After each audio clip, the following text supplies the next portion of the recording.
estarmos reunidos, o corpo de Cristo, quando se reúne, existe um poder indescritível, e esse poder ele só pode ser sentido quando nós estamos em comunidade. Nós estamos nesses últimos domingos trabalhando sobre um livro muito especial, de um autor muito especial, que é o autor Rick Renner. Ele é um ministro na Rússia, ele é mestre das escrituras, e ele não tem somente esse livro, mas nós escolhemos esse livro, Uma Vida em Chamas, para tratar nesses últimos cultos. Preste atenção aqui. É a trombeta. Amém? E nós estamos tratando sobre esses assuntos nos últimos cultos. Eu queria relembrar para você, no último domingo nós tivemos a palavra Incendiados pela Santidade, com o pastor Leonildo Pessoa. No domingo antes desse, nós tivemos o pastor Fábio trazendo o tema sobre incendiados pela oração. E no primeiro domingo que tratamos sobre esse livro, nós tivemos a ministra, profetisa Sheila Kelly, trazendo sobre uma vida em chamas, apresentando o tema que seria abordado. Nós estamos trabalhando sobre capítulos desse livro. Então, se você ainda não leu, se você ainda não comprou, eu te estimulo a ler esse material enriquecedor. Hoje nós vamos falar sobre o 6º capítulo desse livro, que é Incendiados pelas Almas. Diga comigo, incendiados pelas almas.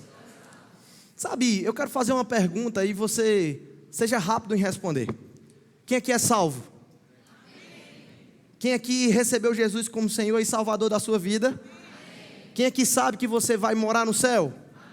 Amém. Amém, glória a Deus. Essas convicções, elas precisam estar na nossa ponta da língua. Nós precisamos saber com convicção. Eu gosto de um exemplo que muitas vezes alguns ministros trazem, que quando alguém pergunta o seu nome, você não tem dúvida, você tem consciência, você tem certeza. E quando alguém perguntar se você é crente, se você vai para o céu, se você é cristão, a sua pergunta tem que ser sim, eu vou, eu creio, com certeza, não tenho dúvidas. Amém?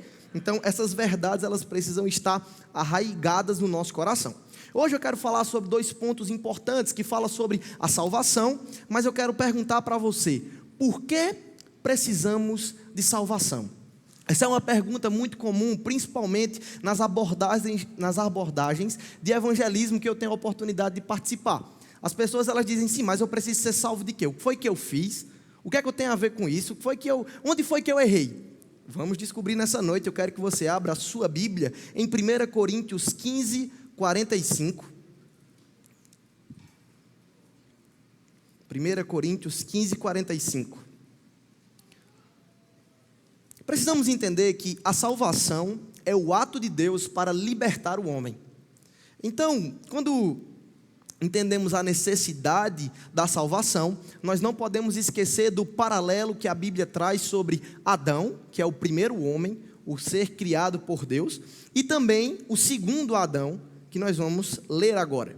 Diz o seguinte, 1 Coríntios 15, 45. O primeiro homem, Adão, foi feito alma vivente.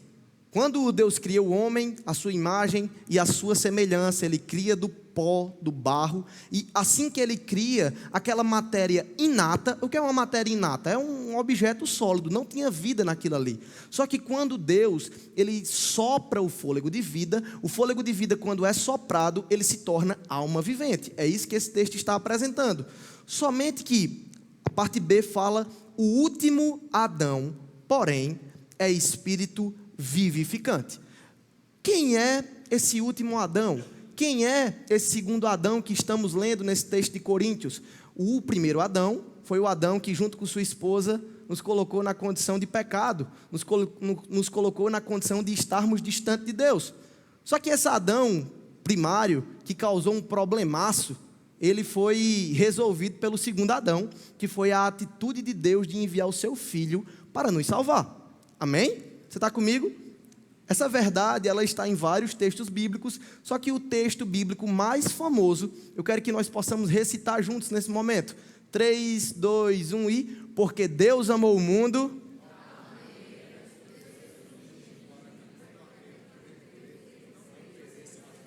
Fala pelo menos no final, não pereça, mas tenha vida eterna. Paramos aí.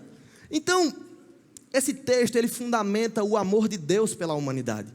Ele fundamenta que Deus viu que tinha um problema para ser resolvido, e Ele disse assim, os homens não conseguirão resolver sozinhos. Você consegue se salvar? Sim ou não? Você consegue ir para o céu sozinho? Por isso surge alguém. Surge esse segundo Adão, o último Adão que passou pelo que nós passamos. Ele teve fome, ele teve calor, ele teve sede, ele chorou. Só que ele não saiu da posição de Deus. Ele veio aqui com um propósito. Em 33 anos ele cumpriu o chamado de Deus. Amém? Então, quando entendemos a respeito da diferença de Adão para Cristo, nós entendemos a necessidade da salvação. Só que você ainda está olhando para mim, querendo saber mas por que eu preciso da salvação? A salvação, biblicamente falando, podemos comparar com um passaporte. Eu sei que o passaporte é atualizado, ele não é dessa cor, ele não é nessa condição, porque esse passaporte foi o passaporte que eu encontrei da minha mãe há alguns anos atrás, quando ela era uma adolescente. Mas ele vai refletir muito bem o que eu quero exemplificar. O passaporte é o documento que lhe dá a possibilidade de viajar por outras nações ou por outros países. E o passaporte, ele tem também o valor de você poder usar para qualquer viagem interna também. Se você perder algum documento, ele tem essa valia também. Só que o passaporte, ele lhe dá a capacidade de cada país que você for visitar, você vai receber um carimbo. Então, se você visitou os Estados Unidos, você vai receber um carimbo. Se você visitou a Venezuela, você vai carimbar. Se você visitou Portugal, Espanha, por aí vai. Cada um vai receber um carimbo. Só que, se você tem um desejo de viajar às nações, se você tem um desejo de conhecer o que os outros países têm para oferecer, que é muito bom viajar. Quem aqui gosta de viajar? Amém, olha, você ficou feliz. Só que não existe forma lícita e legal de você viajar se não for por meio do passaporte. Amém? Amém ou não amém? O passaporte lhe dá a condição de você entrar dentro de um país, e mesmo que tenha uma fiscalização, se tiver tudo certinho, eles vão olhar o seu passaporte e você pode ficar tranquilo. Você está legal naquele país. Existem regras diferentes, tem países que tem uma duração diferente de tempo que você pode permanecer naquele país, mas em regra, se você estiver com o seu passaporte legal, não tem motivo nenhum para alguém encrencar com sua cara, porque você está com o seu passaporte. Só que, por que eu estou trazendo esse exemplo do passaporte? É para contextualizar as ruas celestes. É para contextualizar a nossa morada eternal. O céu é o lugar que Deus projetou para que nós possamos ir depois da vinda de Jesus. Você está comigo? E o céu, tem uma música muito antiga que eu gosto muito que diz: no céu não entra pecado. No céu não existe fome, no céu não existe dor, no céu não existe choro, pranto, tristeza, porque é o lugar projetado por Deus. E nós vamos para esse lugar, essa é a melhor parte. Só que não existe forma de você entrar no céu sem Jesus, porque o passaporte do céu é Jesus. A salvação dada por Ele nos dá a condição de, quando chegar a nossa hora de passar pelas portas do céu, o anjo diz: vai-te embora, que esse lugar é para você. Amém?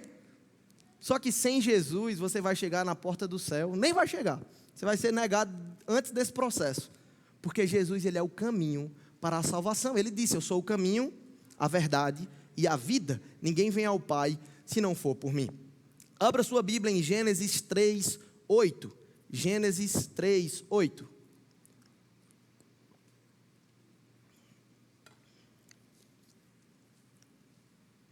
A palavra do Senhor diz o seguinte: e ouvindo a voz de Deus, o Senhor, que andava no jardim pela viração do dia, esconderam-se Adão e sua mulher da presença do Senhor Deus entre as árvores do jardim. Se você está de bem com Deus, se o seu relacionamento está em dia com Deus, você se esconde de Deus? Não. Porque a comunhão que existia entre o homem e Deus era de todos os dias eles se encontrarem. Entenda que o objetivo principal de Deus nos criar é para termos relacionamento com Ele. Ele nos criou com esse propósito. Então, por que o homem que foi criado por Deus com um objetivo, quando Deus se apresenta para se encontrar, ele se esconde? O pecado nos coloca nessa posição de não nos sentirmos dignos, de estarmos distante de Deus, de não termos um relacionamento cristalino com o Pai. Sabe, quando eu penso em se relacionar com Deus, eu me lembro do termo plenitude. Um relacionamento pleno, um relacionamento onde existe uma comunicação de via dupla, sabe? Deus nos criou com o objetivo de ouvir a voz dele, mas também que nós possamos nos comunicar com ele. Ele deseja ouvir os seus anseios, ele deseja se comunicar com você, sabe? É tão bom saber que eu não dou tchau para Deus. Ah, não, nesse ambiente aqui Deus está ocupado agora. Não, ele é soberano, a sua graça é maior do que as minhas habilidades, é maior do que a minha capacidade, porque Deus ele tem habilidades e ele tem um caráter, que ele é eterno, ele é imutável, ele está em todos os lugares, e esse Deus, ele tem o objetivo de nos relacionar conosco. Só que Deus, ele é tão justo, ele é tão fiel, ele é tão leal, que ele não consegue se associar com o pecado. Não existe relacionamento entre Deus e o pecado. Não existe, não tem como ter associação. São opostos, amém? Só que Deus não estava contente nessa posição após a queda. O homem que estava distante de Deus, ele não tinha um relacionamento, ele estava vivendo uma vida onde, por meio dos profetas, por meio dos reis, por meio dos sacrifícios, era possível existir uma parcela paga do pecado periodicamente nos períodos de sacrifício. Então eles iam lá, ofereciam um carneiro, ofereciam um novilho, e aquilo ali pagava de forma parcial. Só que o desejo de Deus não era que essa conta fosse paga devagarzinho e que não era paga de fato. O desejo de Deus não era que o Espírito Santo estivesse fora de nós. O desejo de Deus não era que não existisse um caminho para ser seguido, porque o primeiro Adão, que foi criado por Deus, errou. O primeiro Adão, se nós fôssemos seguir os passos dele, nós iríamos cair no pecado, na desobediência, no erro. Só que Deus disse assim: eu preciso enviar um descendente de mulher que vai pisar a cabeça da serpente. Ele vai passar por todas as dificuldades da vida, ele vai no lugar em que Adão fracassou em me desobedecer, ele vai me obedecer acima de todas as coisas. Eu não estou criando apenas alguém, mas eu estou enviando o meu filho para salvar a humanidade. E quando ele envia Jesus, ele está nos dando a capacidade, sabe? Eu não preciso olhar para outra pessoa, eu não preciso olhar para o outro lado, eu preciso olhar pelo caminho da verdade e da vida e encontrar os passos de Jesus me conduzindo para o que eu devo fazer.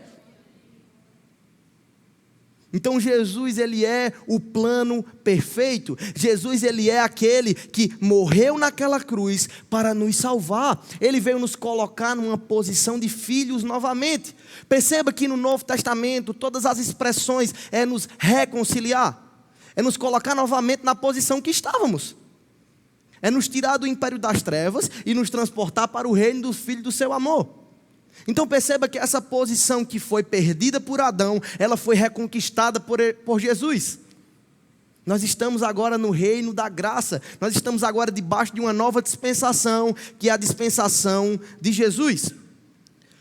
Abra sua Bíblia em Romanos 5:12, diz o seguinte: por isso, assim como por um homem entrou o pecado no mundo, e pelo pecado a morte, assim também a morte passou a todos os homens, porque todos pecaram.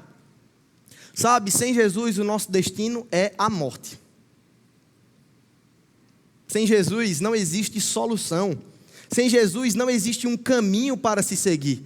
Só que, graças a Deus, será que você pode ser feliz agora? Será que você pode agradecer ao Pai por Ele ter enviado o seu Filho para nos salvar?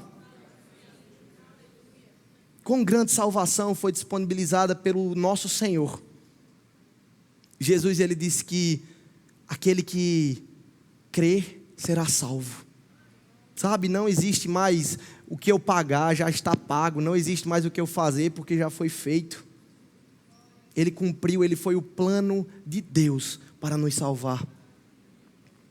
Só que o pecado entrou em cena por causa da queda do homem. Só que eu quero falar também, eu quero que você abra a sua Bíblia em 1 João 2:2. Assim como o pecado entra em cena por meio do erro do homem, eu quero falar agora de Jesus que entrou em cena para nos redimir. E Ele é a propiciação pelos nossos pecados. E não somente pelos nossos, mas também pelos de todo o mundo. A forma prática de você entender o que Jesus fez é o seguinte: aqui tem cerca de 180, 200 pessoas reunidas fisicamente aqui. Acabou o culto, todos nós fomos para uma pizzaria. Olha, os irmãos já ficaram felizes, já deram um sorrisinho. E nessa pizzaria, todo mundo com fome, haja comer.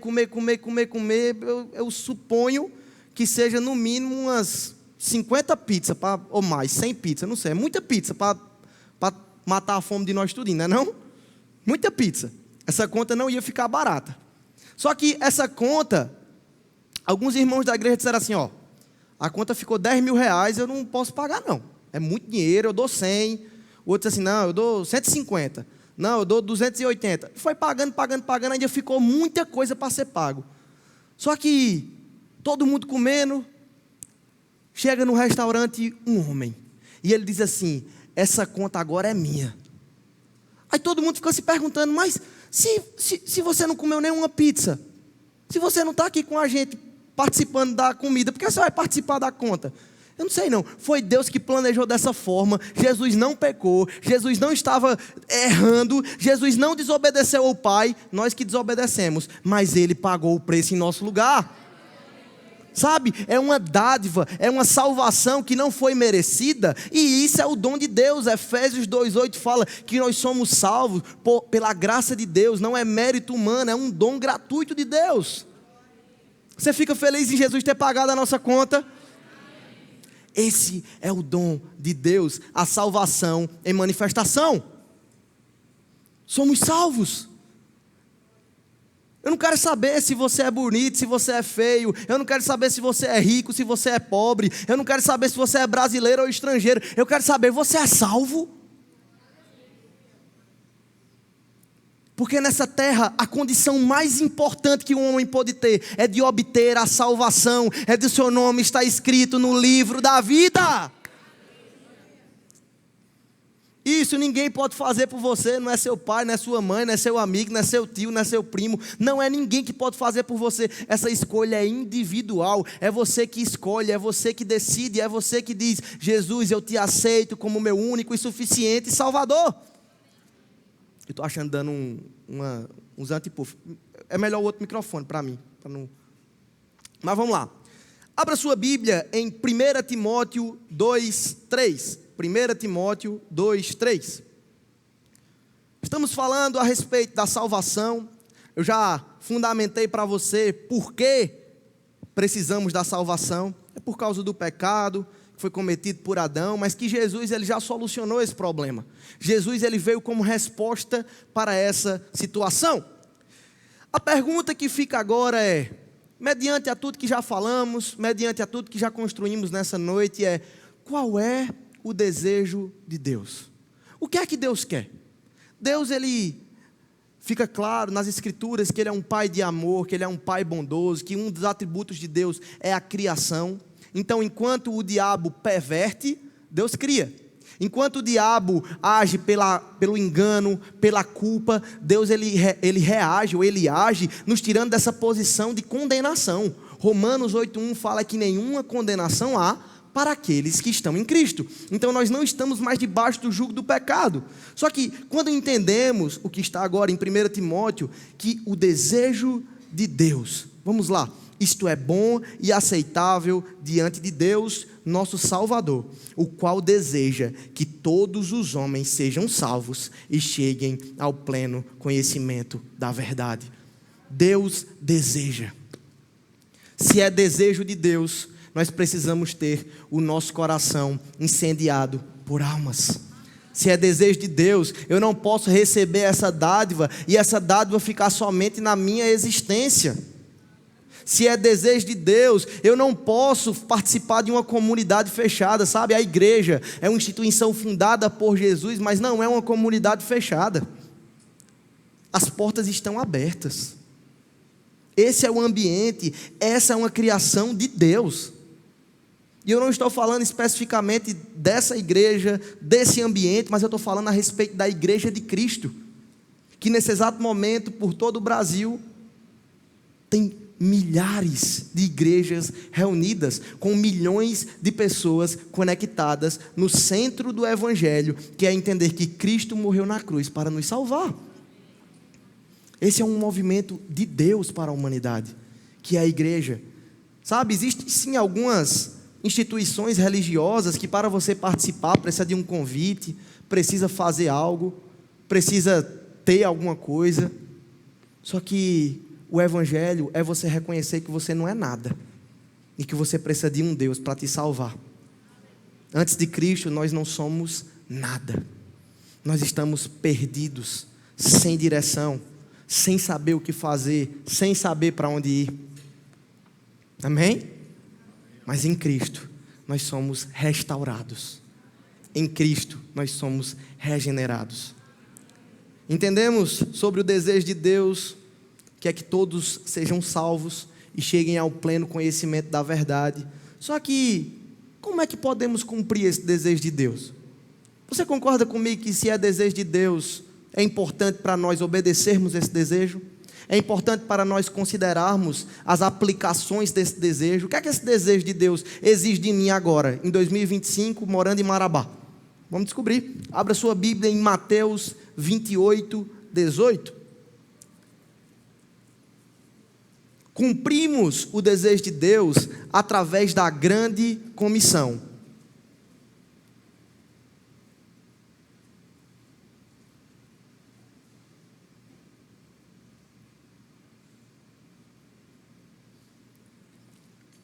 Mateus 28, 18 diz: mas antes de Jesus subir aos céus, ele reuniu os seus discípulos e disse: toda a autoridade me foi dada no céu e na terra. 19: ide, portanto, fazei discípulos de todas as nações, batizando-os em nome do Pai, e do Filho, e do Espírito Santo. No 20 diz: ensinando-os a guardar todas as instruções que tenho vos ordenado, e eis que estou convosco todos os dias, até a consumação do século. Sabe, toda a autoridade nos foi dada, porque nós recebemos uma grande comissão. Diga comigo, grande comissão. Você sabe o que é que significa a grande comissão? É o objetivo, é o desejo de Deus de espalhar o que Jesus fez. Jesus, nos 4 evangelhos, vemos a biografia de Jesus. Jesus andou aqui na terra, Jesus pregou o evangelho, Jesus anunciou, e aqueles que estavam cativos receberam a manifestação de Deus. O evangelho significa as boas novas. Então, Jesus anunciou as boas novas, e Jesus anunciando as boas novas, ele ia pregando, salvando, curando, restaurando todos aqueles que estavam aflitos, todos aqueles que estavam distantes de Deus. Só que Jesus, ele fez isso, só que ele deixa muito claro: ide, portanto, e fazei discípulos de todas as nações. Jesus deixa bem claro que ele começou, mas essa obra não teve um fim nele. Essa obra, ela precisa ser continuada. Jesus e mais 12 fez um mutirão. Ele fez uma reviravolta no mundo. Se você for estudar a história, Jesus, ele mudou o traço da história. Todos os dados arqueológicos, históricos, você vê que existe a definição de antes e depois de Cristo. Só que Jesus, sendo um homem aparentemente comum, mas que nós sabemos que ele estava com a divindade, ele estava sendo usado por Deus para cumprir o propósito. Jesus, ele andou cerca de 100 a 300 quilômetros ao raio de onde ele nasceu. De caminhada, estima-se que Jesus tenha andado cerca de 3 a 4 mil quilômetros em vida. Ele andou muito para pregar o evangelho, para anunciar. E eu queria colocar a primeira imagem aqui para você entender. Esse mapa reflete um pouco de por onde Jesus andou. Todos esses tracejados aqui apresentam os caminhos que Jesus fez. Jesus foi a Cafarnaum, ele foi para Samaria, ele foi para Jerusalém, ele desceu para Belém, ele fez todos esses caminhos. Só que eu quero que você entenda que Jesus nunca veio no Brasil. Passa para o próximo slide, por favor. Só que Jesus, ele nunca veio no Brasil. Jesus nunca tomou o açaí de Marabá. Jesus nunca conheceu as praias do Nordeste. Só que Jesus disse: eu vou levantar discípulos por todas as nações para cumprir o meu propósito. Então ele disse assim: eu não vou conseguir ir porque meu ministério acabou, mas eu vou levantar um grupo de pessoas que vai cumprir esse meu chamado. Ah, Isaac, você está tirando isso da sua cabeça. Não, os evangelhos acabam, até porque o que eu estou lendo em Mateus 28 é o último capítulo do livro de Mateus. Se você for para o último capítulo do livro de Marcos, Marcos 16, você vai encontrar Marcos 16:15, e disse-lhes: ide por todo o mundo e pregai o evangelho a toda criatura. Então, o último ato de Jesus em vida aqui na terra foi convocar a igreja do Senhor para cumprir o ministério. Foi estimular a igreja a batizar no nome de Jesus, a apresentar o evangelho, a apresentar e ter um coração incendiado pelas almas. Não, Isaac, você está tirando isso da sua cabeça. O próximo livro, depois dos evangelhos, é o livro de Atos, mostrando a ascensão da igreja primitiva, uma igreja que não se calou, mas uma igreja que cumpriu o ide do Senhor. Então a igreja sempre foi uma instituição perseguida, mas uma instituição que sempre crescia. Quanto mais batiam na igreja, mais a igreja crescia.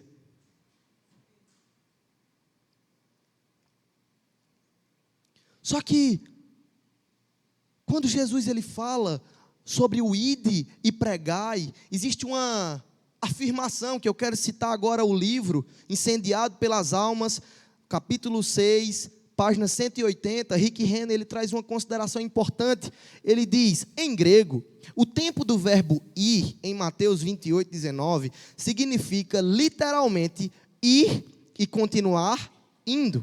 Em outras palavras, não se trata de uma ordem dada somente aos cristãos do início da era da igreja, nem uma ordem especial para os que ocasionalmente fizeram uma viagem missionária especial. A ordem de ir é o chamado de Deus à igreja, é a ordem dele para todo cristão e a igreja local para todos os tempos. Quando encontramos ide, é um chamado atual, é um chamado urgente. Às vezes imaginamos o chamado do evangelista ou uma pessoa que tem um coração incendiado pelas almas, como aquele que fica na praça gritando: arrependei-vos, Deus está aqui para lhe salvar, se você não aceitar Jesus, você vai para o inferno. É também parte do chamado evangelístico, mas sabe, os dons ministeriais, eles se complementam. Efésios fala sobre isso. Só que existem um grupo de pessoas, e sabe, eu confio muito nesse grupo de pessoas, que são aqueles cristãos vocacionados. Sabe o que é um cristão vocacionado? É que você entende que você não precisa estar de Bíblia debaixo do braço, porque a Bíblia está dentro do seu coração. E onde você estiver, não importa, pode ser em qualquer lugar, em qualquer esfera da sociedade, você entende que você é chamado por Deus para representar Ele. Sabe, quem aceita Jesus de forma verdadeira, com o coração alinhado, a sua vida muda. Você não muda você não se torna um cristão e começa a congregar, a frequentar uma igreja. Não, isso é só uma parte. Isso aí é a parte boa, que a gente se encontra, que a gente está unido em comunidade. Isso é uma graça de Deus para a igreja. Só que o maior ensinamento, a maior mudança que você tem que ter é na sua vida. Você precisa receber Jesus e você ser transformado. Você muda o círculo de pessoas que você se reúne. Você muda as coisas que você gosta. Você muda as coisas que você admira. Quantas coisas temos que abrir mão por causa de Deus? É só comigo? A Bíblia fala que o evangelho é você negar a si mesmo. É você tomar a sua cruz. O evangelho verdadeiro é aquele que te confronta. C.S. Lewis diz que se você quer uma religião fácil, se você quer uma religião que vai te acalmar, que vai deixar você bem, você escolheu a religião errada se você é cristão. Porque a Bíblia toda hora é mostrando que eu estou errado e o caminho certo está aqui. Toda hora, todos os versículos é dizendo: você precisa mudar, seu coração está errado, sua mentalidade está errada, sua boca está errada, suas atitudes estão erradas. Você tem certeza que você é crente? Você tem certeza que você está vivendo de acordo com o Evangelho? Porque quando você vive de acordo com o Evangelho, as suas atitudes mudam e as pessoas vêm. Não é da boca para fora, não é você dizendo, não, eu sou crente, domingo à noite eu estou na igreja. Sabe, eu não estou interessado se domingo à noite você está na igreja. Eu estou querendo saber se a igreja está com você na segunda-feira. Deus não está preocupado em crentes que esquentam a cadeira no domingo à noite. Nunca foi esse o objetivo de Deus. Infelizmente, existem muitos cristãos acomodados.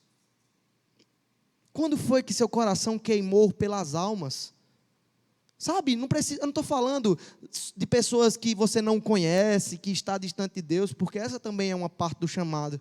Mas eu estou falando dentro da sua casa. Quando foi que Deus encontrou seu joelho no chão por algum familiar seu que está distante dos caminhos dele? Ah, Isaac, mas é muito complexo, você não sabe. Sabe, eu posso citar várias pessoas na minha família que eu queria que hoje tivessem uma comunhão com Deus. Várias, assim, muitas pessoas. Só que enquanto eles estão dando negado para o meu convite de vir para a igreja comigo, ou de se ajuntar a esse movimento que estamos fazendo parte, eu tenho orado pela vida deles. Eu tenho dito, pai, o que é que eu posso fazer para ser um canal de Deus em tuas mãos? O que é que eu tenho que fazer? É estudar, é orar, é me aproximar, é agir em amor. O que é que eu tenho que fazer? Sabe, um coração incendiado pelas almas é um coração de, como o teólogo John Knox, da Escócia, ele diz assim, Senhor, dá-me a Escócia, senão eu morro. Sabe, é uma oração perigosa, é uma oração que te chacoalha, mas assim, Deus, faz meu coração queimar novamente. Eu não quero viver um cristianismo porque, sabe, está ficando legal ser cristão, as pessoas acham bonito. Pode ver, se você tirar foto aqui do momento de louvor, um louvor bonito desse, uma igreja bonita dessa, todo mundo acha legal. Nas redes sociais é bonito. Está vendo, fulano é da igreja, estava domingo na igreja. Está ficando legal ser cristão. Amém, é uma coisa boa. Só que, e na hora que começaremos a ser perseguidos? Que começarmos a ser perseguidos? E na hora que começarmos a ter nossos direitos cerceados? Como em alguns países, nesse exato momento, as pessoas têm que ter pedaços de Bíblia para ler a palavra. Como no nosso ministério, nós temos alguns missionários em acesso criativo, que decidem abrir mão de tudo, por uma causa, para ganhar perdidos. Um clamor por almas, é entender que a igreja vocacionada é uma igreja que não trabalha para dentro, mas trabalha para fora. Às vezes fazemos tantas coisas para fortalecer os irmãos da igreja, para crescer a igreja, mas o objetivo da igreja, a etimologia da palavra igreja, é chamados para fora. Nós não somos uma instituição fechada, nós não estamos aqui para nos ajudarmos, não. Nós estamos aqui porque fomos salvos e queremos espalhar essa salvação para fora da igreja. John Wesley, ele diz, eu transformo das 4 paredes do mundo a minha paróquia, dos 4 cantos do mundo. A minha igreja não é esse ambiente quadrado, a minha igreja é o mundo. Você passa só 2 horas da sua semana no domingo à noite aqui na igreja, mas você todos os dias tem 24 horas andando por aí, pagando boleto, resolvendo conta, trabalhando, andando para um lado e para o outro.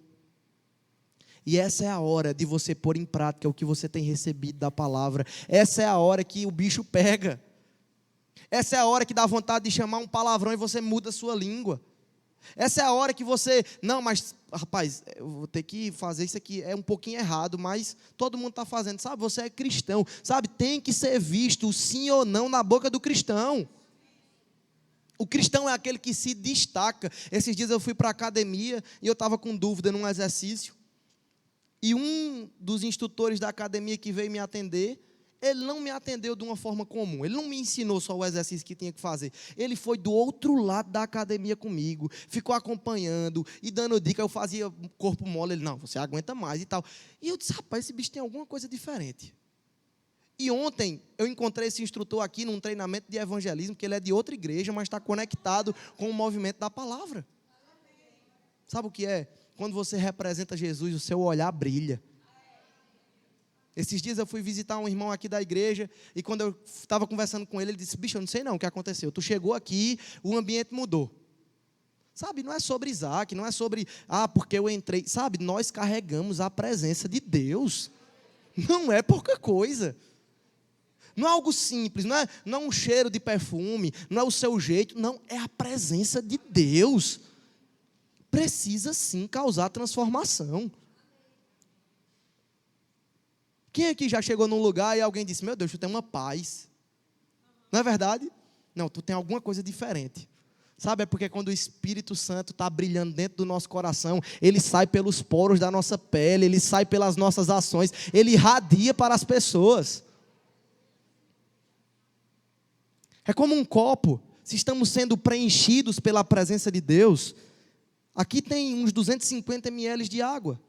E se colocar mais 250 ml de água, eu vou molhar meus pés, vou molhar o chão e o diaconato vai brigar comigo.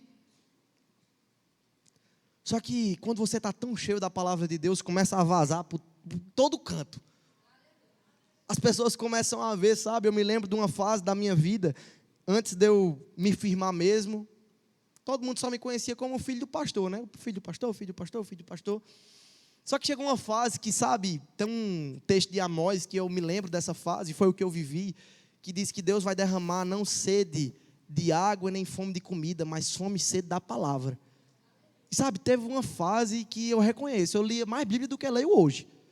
Porque eu tinha mais tempo, mas eu lia muita Bíblia, muita Bíblia. Eu li a Bíblia em um ano, aí acabou o plano, eu li de novo. E era estudando, era meditando. E sabe, no meu trabalho, na minha escola, as pessoas começavam... Eu estava falando sobre futebol, eu puxava para falar de Jeremias. Eu não sei como, estava falando de economia, eu puxava para falar da Bíblia, eu falava de Jesus, eu falava do amor de Deus. Porque você fica cheio, é algo tão bom que você não cansa de falar. Eu tive a oportunidade, eu tenho 21 anos e sempre o ambiente que eu estou arrodeado, sendo aqui, sendo em Campinas, é de homens e mulheres de Deus. Isso é uma coisa que eu fico muito feliz, porque não tem como nem eu errar. Na hora que eu falo qualquer coisinha, lá em casa é toda hora, Tramontina, corte rápido. Tchum.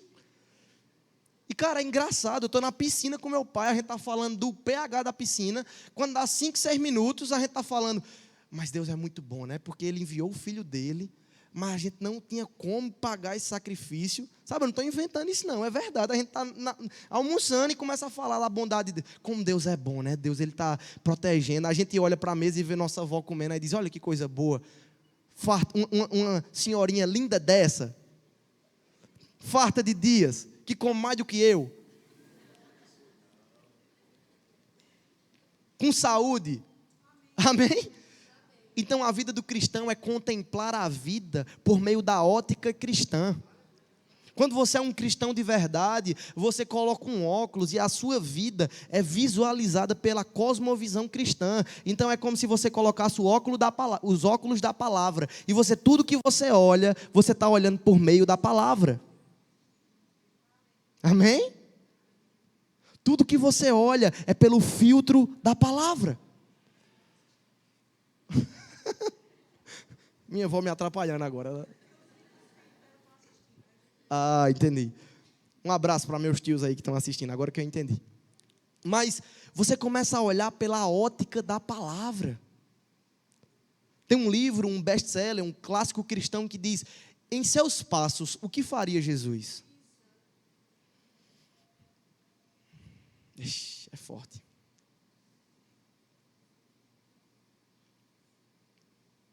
Jesus, por onde Ele passou, Ele causou transformação. Ele impactou vidas.